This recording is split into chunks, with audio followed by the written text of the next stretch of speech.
खोक्चिलिपा र तोयामाखियामा दुईटा चेलीहरू दिलीदुम र पातिसुङको छोराछोरी हुन् यिनीहरू।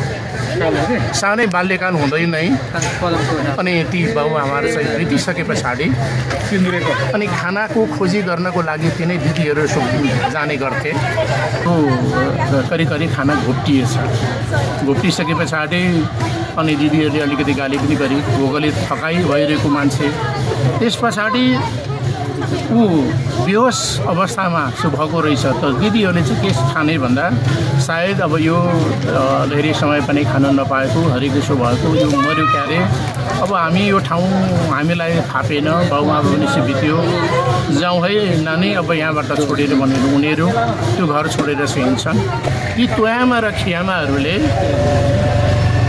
के अरे त्यो कपासको खेती गर्दै त्यो बाटो धागो काटेर बनेको ठाउँ थियो र अहिले पनि त्यहाँ हामी जाँदाखेरि शिलाको रूपमा ठुल्ठुला ढुङ्गाहरू एक ढङ्गले हेर्ने भने त्यो तानको रूपमा केही हामी देख्न सक्छौँ।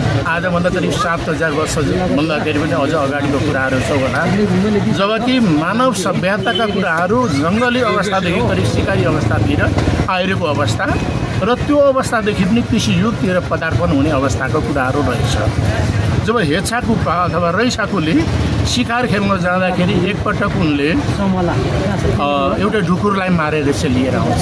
आइसके पछाडि सामान्य एउटा गुफामा यसो बसिरहेको मान्छे त्यहीँबाट कतैतिर ढुकुरमा रहेको त्यो गाँडहरू फालिदिँदाखेरि भर्खर खाएको होला त्यो अलिकति गाँडमा गइसकेपछि पछि त पस्थ्यो भर्खर सायद खाएको अवस्थाहरू त्यहाँबाट त्यो गाँड फालिदिँदाखेरि त्यहाँबाट राम्रा बिरुवाहरू खोक्चिलिपलाई पनि विभिन्न हाम्रा राई सम्प्रदायका दाजुभाइहरूले हामी विभिन्न ढङ्गले कसैले खुतिपा भन्दो रहेछौँ, कसैले खोक्चिलिप भन्दो रहेछौँ, कसैले अन्य छन् यसका कुराहरू आफ्नो भाषामा भन्नुहुन्छ। हामी चाहिँ खोक्चिलिप भन्छौँ र खोक्चिलिपको विवाहको सन्दर्भबाट नै यो साकेलाको उठान चाहिँ भयो। वास्तवमा एउटा धरती अर्को चाहिँ तपाईँको पितृ अर्को भनेको चाहिँ तपाईँको के भन्नुहुन्छ अन्न। विशेष गरेर धरती नभए मानव सृष्टि मात्रै होइन कुनै पनि जनावर अथवा कुनै पनि जीवको सृष्टिको कल्पना गर्न सकिन्न। यो धरतीको संरक्षण धरतीको सम्वर्धन धरतीलाई चाहिँ हराभरा बनाउनका लागि पनि साकेला पुगिरहेको रहेछ एउटा कुरा। अर्को हामी जीवन पाएका मानिसहरू जो हामी त चेतनाका संवाहक चेतनाका सबैभन्दा मूल प्रवाहका बागडोर सम्हाल्ने भनेको हामी मानिस यतिकै भएनौँ हाम्रा पिता पुर्खाका कारणले गर्दा भयौँ। र जो हाम्रा दिवंगत अथवा जीवित पनि हुनुहुन्छ उहाँ पिता पुर्खाहरूप्रति चाहिँ हाम्रा अग्रजहरूप्रति चाहिँ समर्पणको भाव पनि यसमा देखाइन्छ। हामीले अब बर्खाको सिजन अब सुरु भयो हामीले चाहिँ आफ्नो खेतीबाली चाहिँ लाउनलाई किरा फटेङ्ग्रा रोगब्याधी हरेक योहरू चाहिँ बोट बिरुवामा नलागोस् राम्रो होइदियोस् भनेर हामीले चाहिँ हामी भूमिपुत्र भएको हुनाले गर्दाखेरि हामी चाहिँ प्रकृति पूजक भएको हुनाले गर्दाखेरि हामीले चाहिँ सधैँ नै उभौली र उधौलीलाई चाहिँ साकेला पर्वमा एउटा रमाइलो को रूपमा चाहिँ हामीले चाहिँ मनाउँदै आइरहेका छौँ।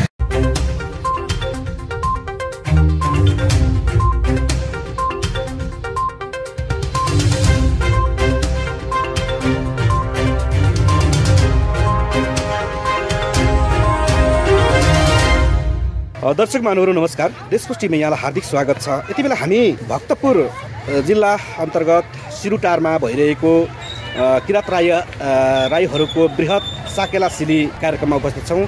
यति बेला हामीसँग हुनुहुन्छ किरात राई आयोखा भक्तपुर जिल्ला कार्य समितिको संस्थापक सल्लाहकार खोटाङ जिल्ला अर्कोले तत्कालीन पूर्व गाविस अध्यक्ष समेत रहनुभएका भगत शेर राईसँग आज हामीले किरात राईहरूको साकेला सिलीका सन्दर्भमा यसको ऐतिहासिक विकास क्रमको विषयमा हामी कुराकानी गर्न खोजिरहेको छौँ। यति बेला हामीसँग हुनुहुन्छ भगत शेर राई। यहाँलाई हामी देशको टिममा हार्दिक स्वागत गर्छौँ। यहाँलाई नमस्कार छ। धन्यवाद। खास गरेर किरात राईहरूको साकेला सिली यति बेला भक्तपुरको सिरुटारमा भइरहेको छ। खास गरेर साकेला सिली र किरात राईहरूसँगको ऐतिहासिक मिथक के छ यो विषयमा जानकारी गराइदिनुहोस् न। यो अलिकति लामो छ, समय अभावले सायद त्यो अलिकति त्यसलाई सञ्जीवीकरण गरेर मैले भन्नु उपयुक्त हुन्छ। किराँतीहरूको एउटा आदिम पुरुषको रूपमा जुन फोक्चिलिपा र तोयामाखी आमा दुईटा चेलीहरू दिलिदुम र पातिसुङको छोराछोरी हुन् यिनीहरू। सानै बाल्यकाल हुँदै नै अनि ती बाबुआमाहरू चाहिँ बितिसके पछाडि अनि खानाको खोजी गर्नको लागि तिनै दिदीहरू जाने गर्थे। अनि उनीहरूले खानाहरू खोजेर यसो लिएर आउने त्यो क्रममा एक दिन चाहिँ निकै भोगाएको थियो। कोचिलिपा अथवा रैछाकुले हेचाकुपा पनि थुप्रै नामहरू छ, त्योबाट हामी यसो भन्ने गर्छौँ। त्यसपछि भोगाएको अनि उनका दिदीहरू नानाहरूले चाहिँ लिएर आयो अनि अगेनामा खाना बनाउन सुरुवात भइरहेको थियो। अनि त्यो क्रममा एकदम खुसी भएर ऊ चाहिँ त्यो अगेनाको वरिपरि यसो के अरे घुम्दै गरिरहँदाखेरि त्यो करिब खाना घोप्टिएछ। घोप्टिसके पछाडि अनि दिदीहरूले अलिकति गाली पनि गरी भोकले थकाइ भइरहेको मान्छे। त्यस पछाडि ऊ बेहोस अवस्थामा सो भएको रहेछ। त दिदीहरूले चाहिँ के ठाने भन्दा सायद अब यो धेरै समय पनि खान नपाएको हरिकेसो भएको यो मर्यो क्यारे, अब हामी यो ठाउँ हामीलाई थापेन, बाबुआमा पनि बित्यो, जाउँ है नानी अब यहाँबाट छोडेर भनेर उनीहरू त्यो घर छोडेर हिँड्छन्। समय बित्दै जान्छ, समयको अन्तराल सँगसँगै पछाडि त्यो हेचाकुपा अथवा रैछाकुले ठुलो हुन्छ, बढ्छ र त्यो विवाहको क्रममा अनि उसले जुन विवाह गरिरहँदाखेरि आफ्ना ती दिदीहरूलाई पनि कता कता छ कि भनेर खबर कसैलाई पठाएको छ। ती भालेहरूलाई पठायो भन्छन्, उपैयाहरूलाई यसो पठायो भन्छन्, तर पनि ठ्याक्क उनीहरूले भेट्न सकेन। संयोगवश कता कता उनीहरूलाई त्यो लाग्यो धेरै भयो, अब जाउँ, अब त्यो सायद हाम्रो माइती त मरे नै होला, त्यही पनि हाम्रो ठाउँ हेर्न जाउँ है भनेर आउँदाखेरि संयोगवश उसको विवाह भइरहेको हुन्छ। त्यो क्रममा हाम्रो किराँतीहरू संस्कारभित्र, राईहरूको संस्कारभित्र लगभग अब चेलीहरूलाई कुरुहरू लगाउने क्रमहरू हुन्छ शिर भ्याउनेको रूपमा। अनि यो गरिरहँदाखेरि त्यो बेला अत्यन्तै खुसी भएर अनि त्यति बेला सायद ढोलको आविष्कार त भइसकेका थिएन होला, कुनै चिजहरू झ्याम्टाहरूलाई लिएर नाच्न सुरुवात गरे। मिथक अनुसार त्यहीँबाट यसको सुरुवात चाहिँ भएको भन्ने किंवदन्ती अथवा मिथक छ। जस्तो विशेष गरेर ओल्लो किराँत, पल्लो किराँत र माझ किराँतको कुरा जोडिएको छ होइन। यहाँहरूले विशेष गरेर अहिले पनि व्याख्या गर्दाखेरि हलेसी भन्दा माथिल्लो क्षेत्र होइन, अब यो ऐँसेली फरकभन्दा माथिल्लो क्षेत्र तयाचुङ, जायजुम, डाँडालाई चाहिँ किराँतहरूको चाहिँ उद्गम स्थानको रूपमा यहाँहरू लिनुहुन्छ। खास गरेर यसको स्रोत होइन अथवा चाहिँ खोजको आधारमा त्यही क्षेत्र नै किराँतहरूको चाहिँ उद्गम स्थल हो त?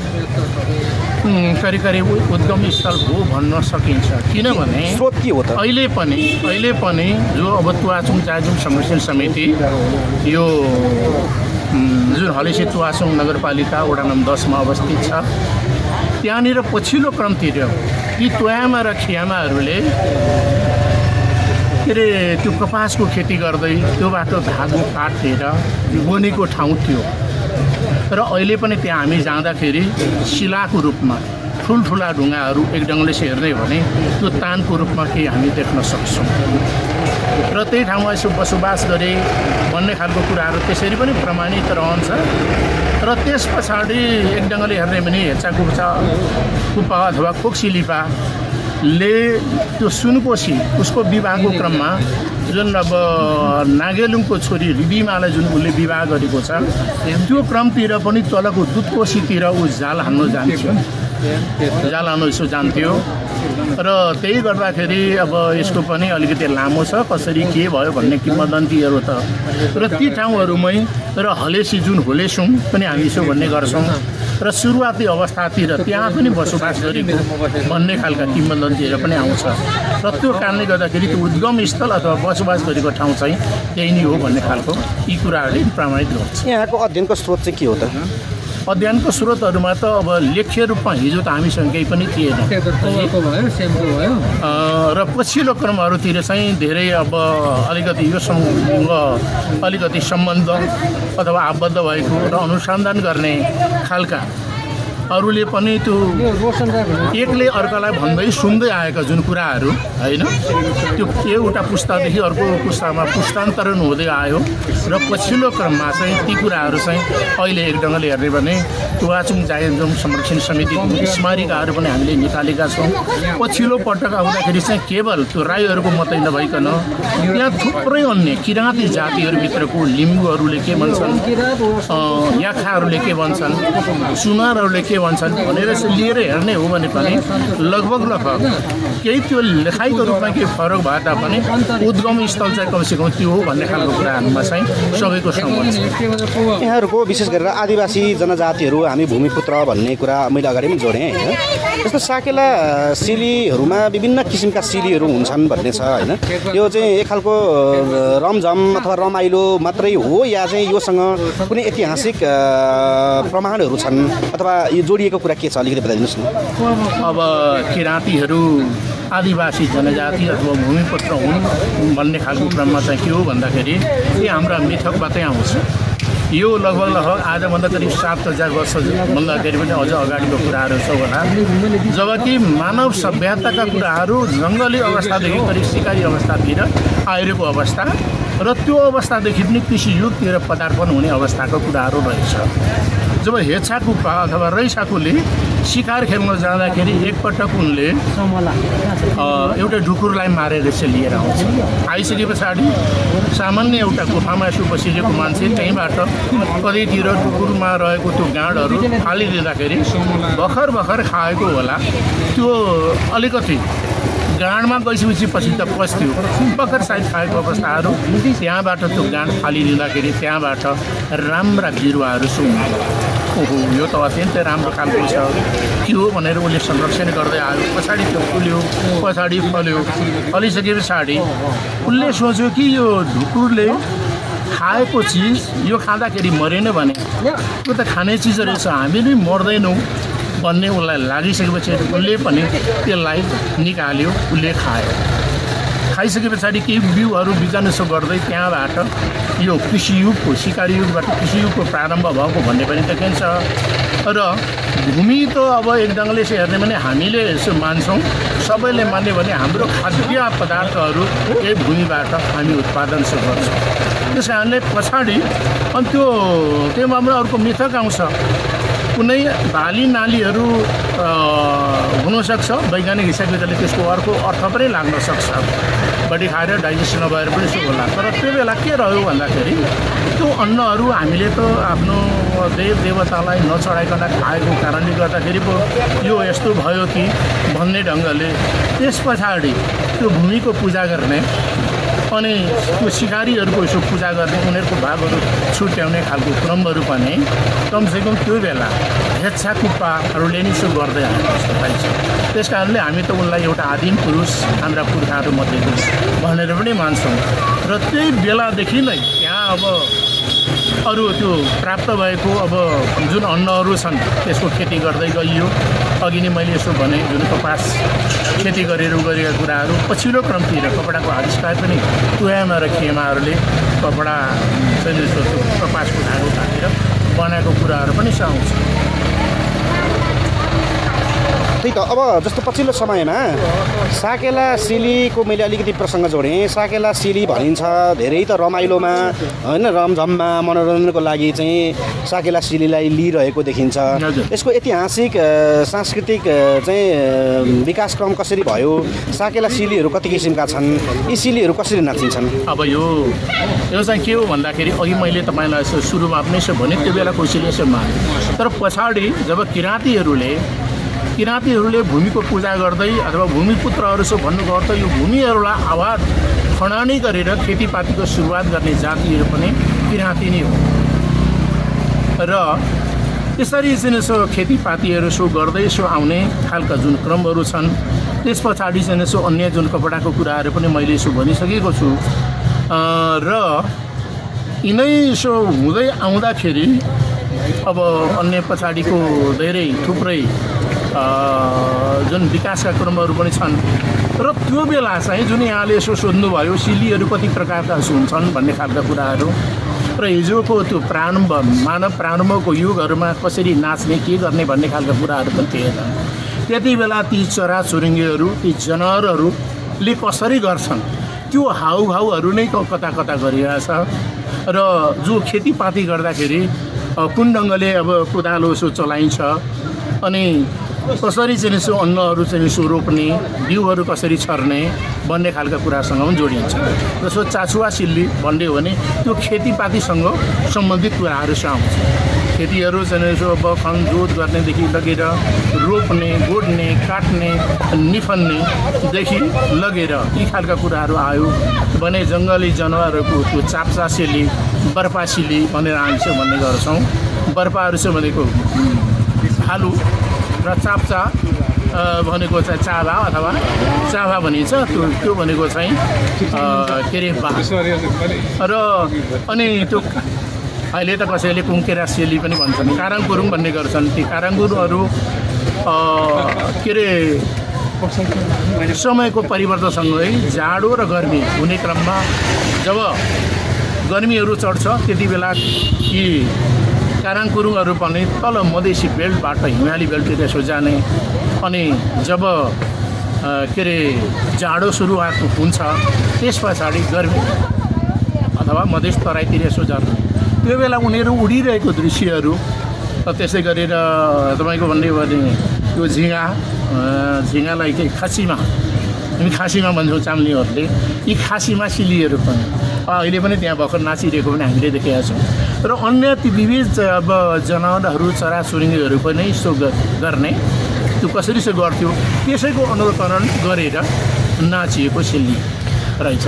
विशेष गरेर माझ किराँत भनेर चिनिने रामेछापदेखि उपल्लो क्षेत्रहरू, ती क्षेत्रहरूमा यी तपाईँहरूको साकेला सिली किराँत राईहरूको साकेला सिली अलि बढी चाहिँ लोकप्रिय छ।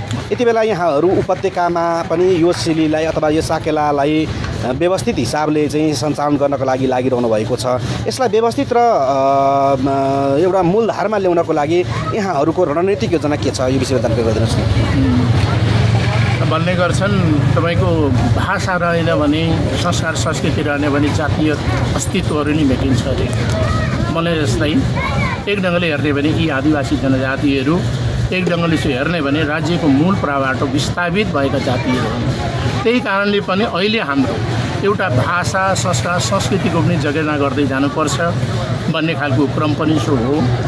अब त्यही ढङ्गले पनि अहिले लगभग हिजो त यस्तो थियो, त्यही ढङ्गले हेर्ने भने जातीय विभेदका कुराहरू अहिले पनि यो अब जुन लोकतन्त्र हामी चाहिँ भन्ने गर्छौँ गणतन्त्र भन्दाखेरि पनि त्यो खालको अनुभूतिहरू हरेक लोपोन्मुख सीमान्तकृत जातिहरूले गर्न पाएका छैनन्। इभेन किराँतीहरू त निकै भए तापनि त्यो खालको राज्यहरूबाट जुन खालको एउटा समान खालको व्यवहार जस्तो गर्नुपर्ने कुराहरू त्यो पाइरहेका छैनौँ।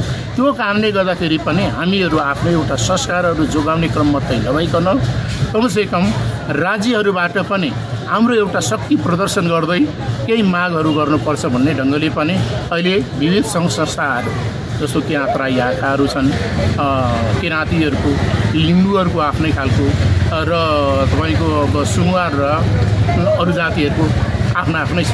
इभेन त्यो हुँदाखेरि पनि हामी राई एउटा किराँती जातिभित्र 4 किराँत भनेर यसो भन्यौँ है, याक्का सुनुवार लिम्बू र राईहरू र यसरी पनि एउटा समन्वयात्मक ढङ्गबाट पनि अलिकति अब अगाडि बढिरहेको अवस्थाहरू छ।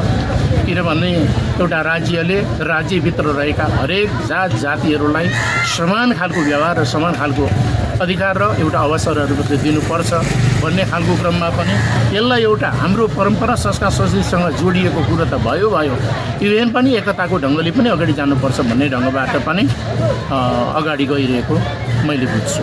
हुन्छ, यहाँले निकै महत्त्वपूर्ण समय दिनुभयो। यो समय र संवादका लागि यहाँलाई विशेष धन्यवाद।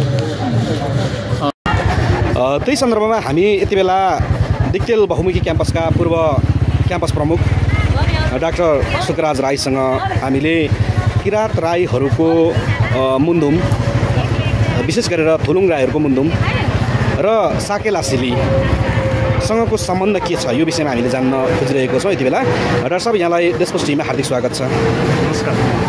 खास गरेर थुलुङ राई मुन्धुमको विषयमा यहाँले एक खालको अनुसन्धान गर्नुभएको छ। थुलुङ राईहरू र साकेला सिलीसँगको सम्बन्ध के हो यो विषयमा जानकारी गराउनुहोस्। मैले पत्रकारज्यूलाई फेरि पुनरावृत्ति गराउन चाहन्छु, फर्काउन चाहन्छु। विष्णुले जे भन्नुभयो नि सुरुमा, हामी अब थुलुङ राईको कुरा गर्दा पनि, अब विभिन्न चामलिङ राईहरूका कुरा गर्दा पनि अन्ततः हामी राईसँग जोडिएर जान्छौँ। हामी विभिन्न अहिले म प्रजाति भन्छु, हामी राईभित्रका अहिले मैले प्राप्त गरेको, अनुसन्धान गरेको, खोज गरेको, गवेषण गरेको तथ्यअनुसार अहिले हामी 29वटा भाषाका रूपमा संस्कार संस्कृति करिब मिल्दो 80% चाहिँ मिल्दो, 80% चाहिँ मिल्दो, अरू चाहिँ 20% नमिल्दो र राईभित्रका विविध 29वटा चाहिँ राईहरू हामी बद्दैछौँ। के अरे त्यो समीपता छ, निकटता छ, घनिष्ठता छ। र यो जुनहरूले भन्नुभयो थुलुङ बन्दुमको कुरा र साकेलाको कुरा, यो सन्दर्भ त्यही जान्छ। खोक्सिलिप भन्छौँ हामी चाहिँ। खोक्सिलिपलाई पनि विभिन्न हाम्रा राई सम्प्रदायका दाजुभाइहरूले हामी विभिन्न ढङ्गले, कसैले खुतिपा भन्दो रहेछौँ, कसैले खोक्सिलिप भन्दो रहेछौँ, कसैले अन्य छन् यसका कुराहरू आफ्नो भाषामा भन्नुहुन्छ। हामी चाहिँ खोक्सिलिप भन्छौँ। र खोक्सिलिपको विवाहको सन्दर्भबाट नै यो साकेलाको उठान चाहिँ भयो। त्यस पछाडि अब मेरो मन्दुमी थुलुङको थोरै मैले गवेषण गरेको मार्फतमा हेर्दाखेरि चाहिँ यो साकेलाको औचित्य र महत्त्वको सन्दर्भ पनि अलिकति त्यसमा जोड्दाखेरि कस्तो भनेदेखि, खास गरेर भूमिपुत्रको कुरा पनि नजोडौँ। अहिले मैले धेरै कुरा मैले भनिनँ, अलिकति समयको पाबन्दीको कुरा पनि होला, अलिक भिडभाड पनि भइरहेको छ यसमा। हजुरसँग मैले जति बोल्नु पर्ने त्यो बोल्दाखेरि अलिकति होइन त्यो रमाइलोले पनि तानिरहेको सबैलाई व्यस्तता पनि होला। मूलभूत रूपमा हामी किराँतीभित्रका राईहरू हामी एउटै वंश वृक्षभित्रबाट विभाजित र हामी प्रसारित राईहरू हौँ। र विभिन्न तपाईँको कालखण्डमा, विभिन्न क्षेत्र भूगोलमा, कालखण्ड इतिहासमा अथवा क्षेत्रमा विभाजित भएका कारणले गर्दा चाहिँ हामी विभिन्न राईहरू हुँदै गयौँ, विभिन्न प्रकारका राईहरू। तर कुरो के भनेदेखि खास साकेलाका मूल धर्म भनेको 3वटा रहेछ। त्यो साकेला पूजा गर्नु भनेको चाहिँ वास्तवमा एउटा धरती, अर्को चाहिँ तपाईँको पितृ, अर्को भनेको चाहिँ तपाईँको के भन्नुहुन्छ अन्न। विशेष गरेर धरती नभए मानव सृष्टि मात्रै होइन, कुनै पनि जनावर अथवा कुनै पनि जीवको सृष्टिको कल्पना गर्न सकिन्न। यो धरतीको संरक्षण, धरतीको सम्वर्धन, धरतीलाई चाहिँ हराभरा बनाउनका लागि पनि साकेला पुजिएको रहेछ एउटा कुरा। अर्को हामी जीवन पाएका मानिसहरू, हामी त चेतनाका सम्वाहक, चेतनाका सबैभन्दा मूल प्रवाहका बागडोर सम्हाल्ने भनेको हामी मानिस यतिकै भएनौँ, हाम्रा पिता पुर्खाका कारणले गर्दा भयौँ। र जो हाम्रा दिवंगत अथवा जीवित पनि हुनुहुन्छ उहाँ पिता पुर्खाहरूप्रति चाहिँ, हाम्रा अग्रजहरूप्रति चाहिँ समर्पणको भाव पनि यसमा देखाइन्छ। र अर्को कुरा, हामीलाई चाहिँ हाम्रो जीवनलाई तपाईँको सारभूत बनाउनको लागि अथवा हाम्रो जीवन चाहिँ सारपूर्ण बनाउनको लागि अथवा बाँच्नको लागि अन्न चाहिन्छ। यो अन्नको पनि पूजा गर्ने रहेछ कि। अनि यसमा के छ भनेदेखि विशेष गरेर यो हजुरले भन्नुभयो त्यही सन्दर्भ, यो साकेला गरिनका उठान त्यसरी भयो खोक्सिलिपको चाहिँ विवाहको सन्दर्भबाट। र यो पारम्परिक रूपमा नाचिँदै पनि आयो। र अहिले चाहिँ के भइरहेको छ भनेदेखि हामीलाई यो अन्नको कुरा आयो नि त। अन्न भनेको त तपाईँको खाद्य वस्तु भनेको त तपाईँको हामीले खानै पर्यो। अर्को कुरा के भनेदेखि यहाँ मूलभूत कुरा हामीले बुझ्नुपर्ने कुरा के छ भनेदेखि हामी धरतीका पुजारी किराँतहरू भनेका हुन त अब उहिलेका चाहिँ प्रागैतिहासिक कुरा जोड्ने हो भनेदेखि म एकदम संक्षिप्त भन्ने प्रयत्न गर्छु। अब हिन्द महाद्वीपको कुरा गर्दाखेरि हाम्रो एउटा किराँतहरूको ठुलो वंशवृक्ष हाँगेर एउटा ठुलो इतिहासको रूपमा सभ्यताको रूपमा किराँतहरू रहेका छन्। र यो त्यो फैलिँदै बढ्दै आएको कुरा यतातिर देखिहालिन्छ, छँदैछ। तर मैले सारभूत रूपमा भन्नुपर्दा त्यो किराँतहरू हामी जो अहिले साकेला नाचिरहेका छौँ, साकेला नाचको औचित्य र महत्त्व भनेको चाहिँ खास रूपमा भूमिको रक्षा गर्नको लागि, भूमि चाहिँ अनिष्ट नहोस् कि अनिष्ट नहोस्, निष्ठ प्राप्ति होस्, के अरे अन्नबाली राम्रोसँग फलोस् अनि हामीलाई पनि शुद्ध खाद्य होस्, हामी पनि बाँचिरहौँ। हाम्रा पिता पुर्खाहरू देगाउन पुर्खाहरू उहाँहरूप्रति पनि हामी बल माग्छौँ। हाम्रा आत्माहरू चाहिँ कतै घुमिराखेका छन् ती मृत आत्माहरू, ती मृत आत्माले हामीलाई श्राप होइन हामीलाई आशीर्वाद दिउँ भन्ने किसिमको भावनात्मक अथवा त्यस्तो किसिमको सन्देश, त्यो किसिमको विचार, त्यो किसिमको दर्शन, त्यो किसिमको मान्यता बोकेर आत्मिक र प्राकृतिक विशेष गरेर यो मान्यताबाट परिलक्षित भए हामी यो साकेला नाच्छौँ र हामी ठुलोहरू चाहिँ साकेला भन्दैनौँ, खासै तोसी भन्छौँ र यो एउटै शब्दलाई अनेक अर्थको रूपमा बुझ्ने चलन छ। कसैले साङ्केवा, कसैले साकेला, कसैले साकेवा पनि भन्छन्, हामी चाहिँ तोसी भन्छौँ र त्यो ठुलो मन्दनको संक्षिप्त अध्ययन गर्दा थोरै प्राप्त गरेको कुरामा थियो र मलाई लागेको यो जस्तो किराँत चाहिँ जात हो कि समुदाय हो? यो किराँत जात र समुदायको बिचमा अत्यन्त यो अनुसन्धानको कुरा छ। वास्तवमा यो किराँत त पहिला त जात नभएर समुदायको रूपमा रहेको हो। मेरो अध्ययनले चाहिँ किराँत भनेको एउटा प्रदेश, एउटा क्षेत्र, एउटा भूगोल, एउटा ठाउँ जहाँ जो मानिस बसे त्यस पछाडि त्यसलाई किराँती भन्न सुरु गरे। त्यस पछाडि विभिन्न त्यो किराँत प्रदेशमा, किराँत क्षेत्रमा, किराँत भूगोलमा बस्ने मान्छेहरू विभिन्न ढङ्गले विभाजित हुँदै जाँदा, सर्दै जाँदा उसले चाहिँ किराँतीको रूपबाट अर्को चाहिँ राईको रूपमा के मलाई लाग्छ त्यो भनेको किराँत भनेको एउटा बृहत क्षेत्रमा बस्ने अत्यन्त आदिम पुरुषहरू हुन् र त्यो किराँतहरूसँग जोडिएको जुन संस्कृति सभ्यता चाहिँ किराँत सभ्यता किराँत संस्कृति हो। म त्यो ठनाइ छ, त्यो मेरो बुझाइ छ, त्यो मेरो मान्यता छ। अन्ततः जस्तो यो किराँत राईहरूको साकेलालाई व्यवस्थित र प्रभावकारी बनाउनको लागि राज्यबाट कस्तो भूमिका हुनुपर्छ होला तपाईँको विचारमा? यो भूमिकाको विषयमा त बिएसयूले धेरै राम्रो भन्नुभएको छ, म त्यसैमा थप्छु। मूलभूत रूपमा के छ भने हामीले पनि बुझ्न सकेका छैनौँ।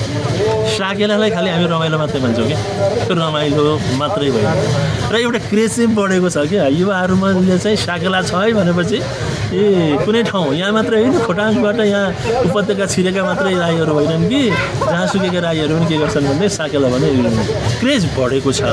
तर वास्तवमा यो साकेलाको औचित्य के हो, महत्त्व के हो, यसलाई यो गरिसकेपछि किन गर्नुपर्छ, के का लागि गर्नुपर्छ भन्ने अहिले नव युवा पिँढीमा चाहिँ त्यो छँदै छैन। अब यसको विषयमा मैले सबै कुरा राख्नु पर्दैन। युवाहरूलाई एउटा चेतना सामान्य यो चाहिँ हुनुपर्छ। किन यसको औचित्य के का कारणले गर्दा यो चाहिँ हामीले साकेला मनाउनु पर्ने, नाच्नु पर्ने, सिली गर्नुपर्ने, यी कुराहरू धेरै लामा छन् छलफल र बहसको कुरा गर्दाखेरि। र तपाईँले जुन भन्नुभयो राज्यले त अब यसलाई संरक्षण र सम्वर्धन गर्ने भनेको छ अत्यन्त महत्त्वपूर्ण चिज हो नि।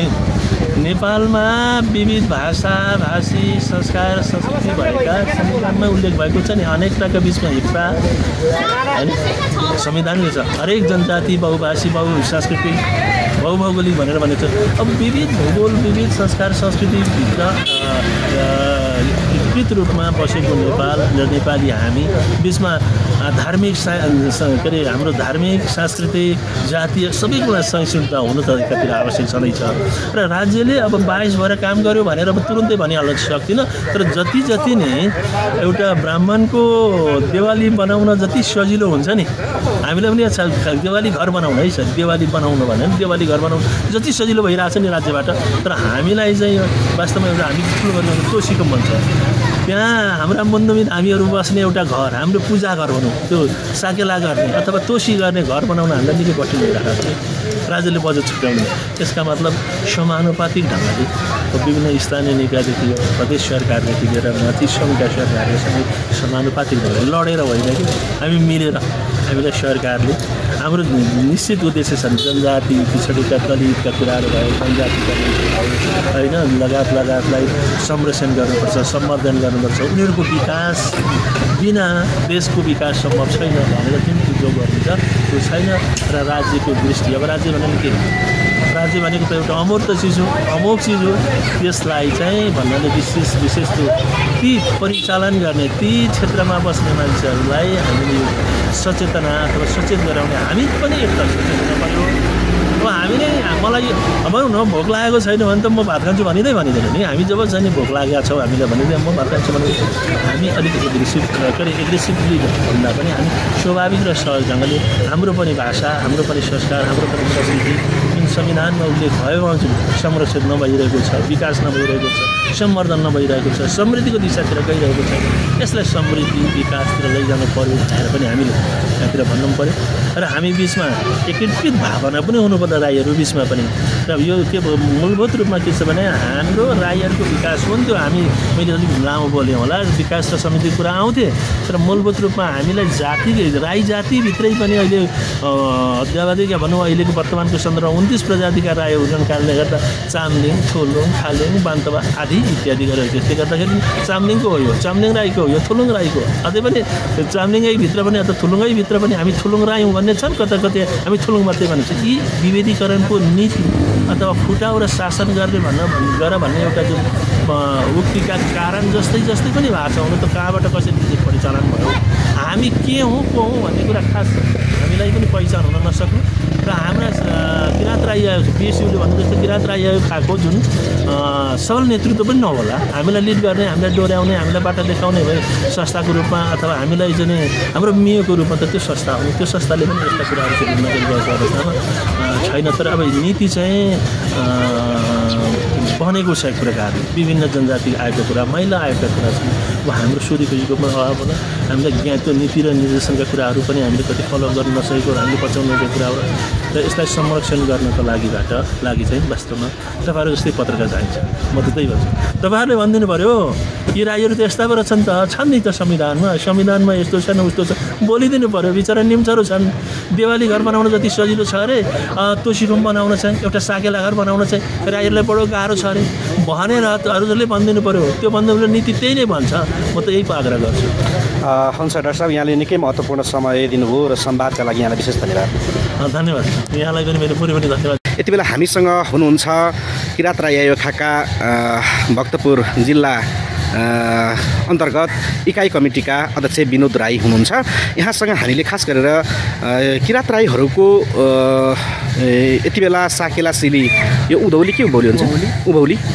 उभौलीको अवसरमा हामी यति बेला उपस्थित छौँ र यति बेला खास गरेर किराँत राईहरूको साकेला सिलीको मिथक के छ यो विषयमा जान्नका लागि विनोद राईसँग हामी कुराकानी गर्छौँ विनोद सर यहाँलाई देशपोस्ट टिममा हार्दिक स्वागत छ धन्यवाद खास गरेर यहाँहरूले यति बेला मनाइरहनु भएको साकेला सिली उभौली यो भक्तपुर जिल्लामा विशेष गरेर किराँत राईहरूको एक खालको इतिहास एक खालको मिथक एक खालको चाहिँ किराँत राईहरूको चाहिँ उत्थानको विषयमा यहाँहरू लागिरहनु भएको छ खास गरेर के छ यो किराँत राईहरूको साकेला सिलीको विषयमा थोरै जानकारी गराइदिनुहोस् न हाम्रो खास किराँतीहरूले चाहिँ साकेला सिल्ली मनाउनुको चाहिँ यो उभौली र उधौली हुन्छ दुईवटा चाड हुन्छ किराँतीहरूको र उभौली भनेको चाहिँ हामीले अब बर्खाको सिजन अब सुरु भयो हामीले चाहिँ आफ्नो खेतीबाली चाहिँ लाउनलाई किरा फटेङ्ग्रा रोग बिहारी हरेक योहरू चाहिँ बोट बिरुवामा नलागोस् राम्रो होइदियोस् भनेर हामी भूमिपुत्र भएको हुनाले गर्दाखेरि